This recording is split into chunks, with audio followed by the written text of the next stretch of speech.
Ontem, em União da Vitória, esteve presente aqui o jurista e senador eleito do Paraná, Sérgio Moro. Ele esteve ali, então, junto aqui ao Melo Advogados, falou ali com convidados sobre os mais diversos assuntos. Um pouquinho antes, ele se deu uma entrevista coletiva aqui para a imprensa e, entre alguns assuntos, ele falou da sua visita à União da Vitória, sobre ouvir demandas da população de nossa região, mas também de alguns assuntos a nível nacional. Perguntei a ele sobre a questão da Lava Jato, se existe uma possibilidade de um ressurgimento da Lava Jato dentro do Congresso, visto que ele, como senador, e também temos outros componentes da Lava Jato no passado que foram eleitos, né, aqui em nível de Paraná, e até como a sua própria esposa lá em São Paulo. Outros assuntos, perguntei para ele sobre as ações, o que ele está achando das ações do senhor ministro Alexandre de Moraes, lá no Supremo, e também sobre o Código Penal, né? Essas nossas leis que, infelizmente, muitas vezes mais favorecem o lado oposto do que o cidadão de bem. Vamos ouvir, então, o que diz Sérgio Moro em entrevista coletiva para a imprensa aqui de nossa região. Acompanhe. O interesse não é apenas dar a voz, a gente conversar com a população. A minha principal promessa, talvez, serei um senador itinerante, vou estar ouvindo as pessoas, ouvindo as demandas para lutar, não só pelo Paraná, pelo Brasil, mas também pelas cidades. Então, muita satisfação agora aqui em Vitória e podendo conversar com as pessoas aqui, não só da cidade, mas também da região, porque a gente sabe que tem uma conexão muito forte entre as cidades aqui da região. Talvez tenhamos tempos desafiadores. Eu tenho me posicionado claramente ser oposição ao governo federal, como é natural, já que as minhas pautas não convergem com as pautas do PT. Eu acredito, por exemplo, em economia liberal, na iniciativa privada, que são as melhores formas de a gente gerar emprego e gerar renda para as pessoas. Também, né, tenho esse compromisso firme com o combate à corrupção e com a segurança pública, e não é exatamente a visão do PT. Mas vamos esperar. Não vou ser aquela pessoa que vai apitar o pênalti antes de ver a falta ser cometida. Vamos aguardar, mas podem esperar de mim, a população paranaense, um senador que se fará presente nos debates nacionais e não será omisso. Olha, eu tenho uma relação cordial com o governador Ratinho Júnior.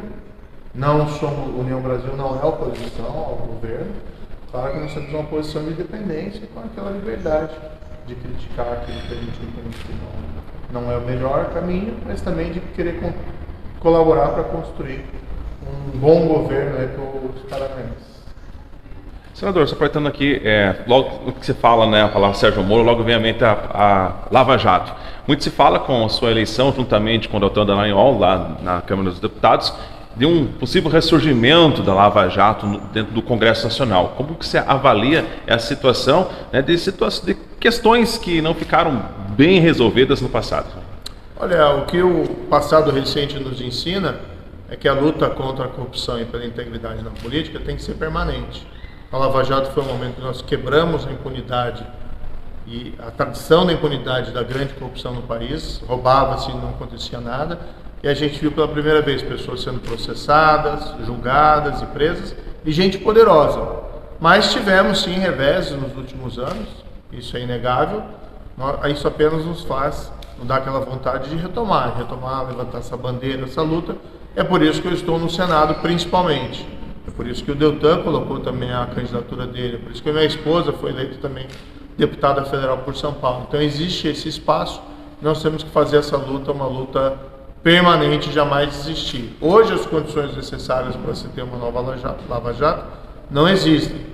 Por isso que a gente precisa levantar essas bandeiras lá no Congresso Nacional. Por exemplo, o fim do foro privilegiado, a prisão em segunda instância, são questões fundamentais para que a gente possa avançar nessa área.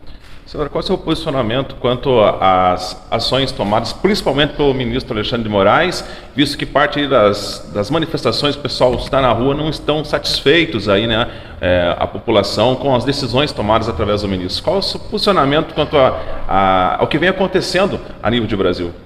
Olha, nós temos que ter um Senado presente, um Senado que esteja ali cuidando desses aspectos da vida do cidadão, restaure aí o poder, né, do Senado. Eu penso sempre no Senado como uma espécie de guardião da República.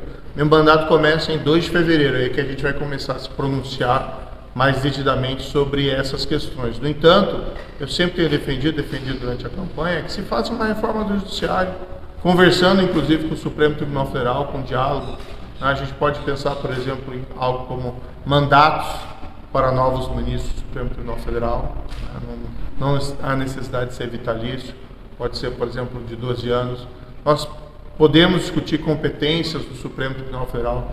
Quando eu falo, por exemplo, vamos acabar com o foro privilegiado, não é só para acabar com o privilégio da classe política, que é injustificável e acaba sendo uma blindagem para pessoas que fazem coisas erradas, mas também para a gente gerar uma relação mais saudável entre os três poderes lá em Brasília. E, por exemplo, no próximo ano nós temos 2 vagas do Supremo Tribunal Federal. Precisamos ter um Senado que avalie com profundidade as escolhas do presidente. Pode rejeitar ou aprovar. Em 131 anos de república, desde a primeira Constituição republicana, apenas um nome foi rejeitado, o que significa que o Senado tem sido passivo ao analisar essas indicações. Então, o que a gente quer ter é um Senado atuante na vida da República Brasileira, e é isso que eu pretendo fazer a partir de fevereiro. Só mais uma pergunta da minha parte. O senhor falou em uma das suas bandeiras deve ser a questão voltada de segurança pública, né? Hoje a gente vê as nossas forças policiais muitas vezes enxugando o gelo literalmente, devido ao Código Penal, né? A polícia vai lá e prende, amanhã o cara está solto. Dentro do Senado, juntamente com o Congresso, que bandeiras poderia levantar para fortalecer a questão de segurança pública no país? Eu sempre defendi mais rigor na segurança pública, que passa não só para você endurecer a legislação, tornar o processo penal também mais eficiente, mas você dá condições à polícia para fazer o seu trabalho. Vamos colocar aqui, quando eu fui ministro da Justiça, a gente teve naquele ano a maior queda histórica do número de assassinatos no Brasil. Caíram 22% de 2018 para 2019. Foram quase menos 10 mil assassinatos em 2019 em comparação com 2018. Então a gente teve o programa Vigia nas Fronteiras, a gente revitalizou o Banco Nacional de DNA, que é um instrumento poderoso aí para as investigações. Veja um retrato. Quando começou o primeiro governo Lula, lá em 2002, nós tínhamos 50 mil assassinatos no ano. Em 2017, o ano seguinte, a saída do PT, eram 67 mil assassinatos no ano. Ou seja, houve um crescimento exponencial. No ano passado, o número foi 41 mil assassinatos. Então, houve uma queda, né, a demonstrar que a segurança pública demanda maior rigor. E não essa política que se defende muitas vezes de frouxidão na aplicação da lei penal. Claro que existe uma questão social, que tem que ser enfrentada com políticas sociais, inclusive programas de transferência de renda são importantes, mas a criminalidade afeta tanto o rico como o pobre. Aliás, a grande maioria das vítimas dos crimes no Brasil é a população mais vulnerável das regiões metropolitanas.